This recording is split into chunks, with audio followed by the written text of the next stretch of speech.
你会为了面子继续吃亏吗？工作不合适不敢走，生意不赚钱不敢关，关系早已变味也不愿先低头，因为一旦放手就像承认自己输了。而一个国家也怕这个问题。1977年的美国正处在一个特别爱面子的时期，越南战争刚刚结束，西贡撤离的画面还没有从电视上消失，水门事件又把总统的信誉砸了个大坑，经济也不争气，物价上涨，失业增加，普通美国人每天打开报纸看到的都是坏消息，排队打卡。就在这个时候，卡特总统又做了一个让美国人血压集体升高的决定，准备交出巴拿马运河的控制权。很多美国人的第一反应是，钱是美国出的，工程是美国修的，这条运河美国已经控制了60多年，现在说还就还，这不就是拿国家资产做人情吗？卡特很快被贴上了一个标签，一个软弱的总统。但卡特很清楚一个问题，这根本不是面子问题，而是一条越来越难守、越来越容易出事的全球航道。面子最贵的时候，就是你开始拿真正的利益替他买单。但要理解卡特为什么敢这么做，首先得明白巴拿马运河对美国到底有多重要。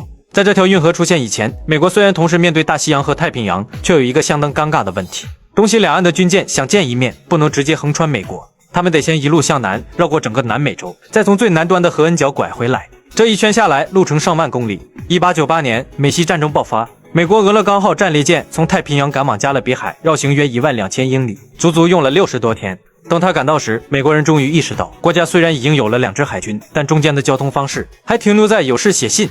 于是美国盯上了巴拿马，如果能在中美洲最窄的地方挖开一条水道，事情就完全不同了。大西洋和太平洋将被直接连在一起，商船不用再绕南美洲，美国海军也能快速调动。这条运河一旦建成，就等于在世界地图中间给美国开了一条专用快捷通道。所以对美国来说，巴拿马运河从来不只是一条河，它是一条贸易通道，一条军事通道，也是美国从地区国家走向世界强国的重要标志。可问题也正出在这里，由于美国人觉得这实在太重要，简直就把它当成自己家了，而巴拿马是别人的。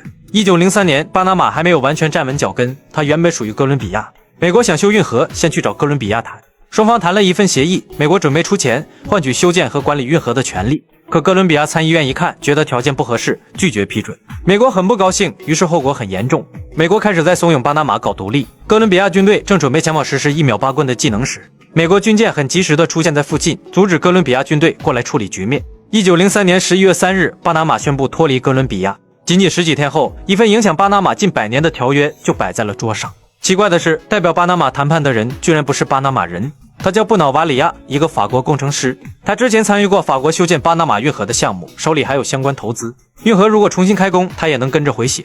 于是，一个法国人坐在华盛顿，替一个刚刚独立的拉美国家跟美国谈他最重要的国土问题。整个场面有点像你家刚办完房产证，邻居已经替你和开发商签好了长期物业合同，而巴拿马政府还没来得及仔细研究，条约已经谈完了。根据这份条约，美国获得了一条大约10英里宽的运河区，还包括管理土地、维持治安、建立行政机构和部署军队。条约甚至规定，美国可以在这里像拥有主权一样行使权力。注意，是像拥有主权一样。美国并没有正式吞并这块土地，但在实际管理中差别已经不大。从地图上看，巴拿马仍然是一个完整的国家，可在现实里，一条由美国管理的区域横在它的国土中央。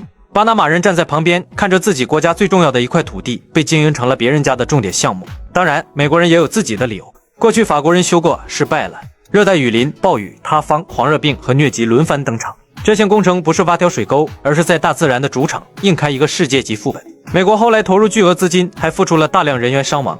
经过10年施工，1914年8月15日，巴拿马运河终于正式通航。从那一天开始，美国商船和军舰不用再绕过南美洲。美国人看着它，想到的是这是我们修出来的；巴拿马人看着它，想到的却是它为什么不归我们管。这就是双方最根本的分歧。运河越成功，美国越不愿放手；运河越繁荣，巴拿马人越觉得刺眼。终于在1964年，一群学生带着一面国旗走向运河区的巴尔博亚高中。他们的要求并不复杂，既然这里位于巴拿马境内，就应该悬挂巴拿马国旗。美国方面此前也答应过在部分地点同时升起2国国旗，可到了学校，一些美国学生并不接受，双方很快发生争执。推搡中，那面巴拿马国旗被撕破了。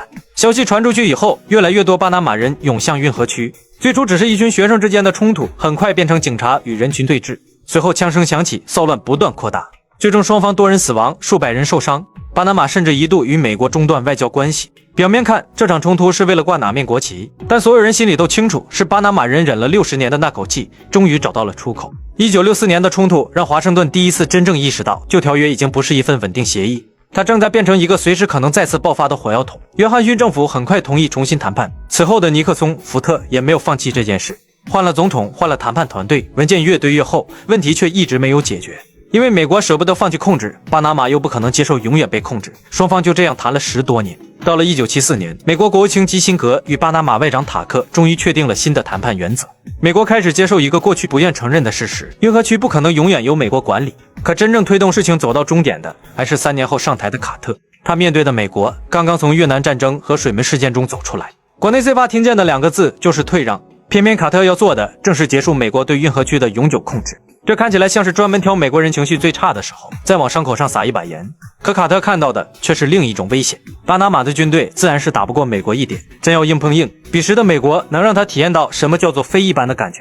但运河不是一座孤零零的军事基地，它有几十公里长，依赖船闸、水坝、铁路、电力和供水系统。这些设施只要一处出现问题，整条航道都可能停摆。美国可以击败一支军队，却无法在一个充满敌意的国家里把每一座船闸、每一根电线、每一条水管守上100年。巴拿马民众时不时给他搞点事情，这个维护成本都是极高的。更麻烦的是，运河区的问题已经不只是美国与巴拿马之间的矛盾，是整个拉丁美洲都在看。